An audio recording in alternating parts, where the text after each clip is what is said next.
ഒരാളിതേ മരുന്ന് കഴിക്കാതെ പിണങ്ങി വന്ന് കിടക്കണ ആളാണ് ഈ കിടക്കണേ. ഞാൻ മരുന്ന് എടുക്കണ കണ്ടപ്പോഴത്തേക്കാണ് ഓടിതേ സ്റ്റെയറിന്റെ അവിടെ വന്ന് കിടക്കാം. എന്തേതാ അവൻ താഴേക്ക് വരില്ല, അവൻ കിടക്കുള്ളൂ. അവന് മരുന്ന് വേണ്ടാന്ന്.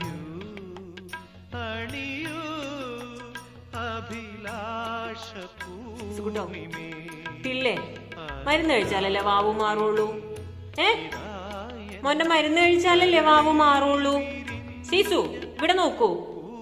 സീസു കുട്ടാ, അമ്മു ചേച്ചി വന്നോ? മോൻ അമ്മു ചേച്ചിയുടെ അടുത്തേക്ക് പൊക്കോ. മനു വന്നോ? മനു മനു മനു ഇവിടെ. മനു ആരും വേണ്ട അവന്. സീസു വഴക്കിട്ടോ? സീസു പിണക്കമാണോ? പിള്ള പിണക്കമാണോ? ഇങ്ങോട്ട് നോക്കി, ഇങ്ങോട്ട് നോക്കി. ആ മുഖം ഒന്ന്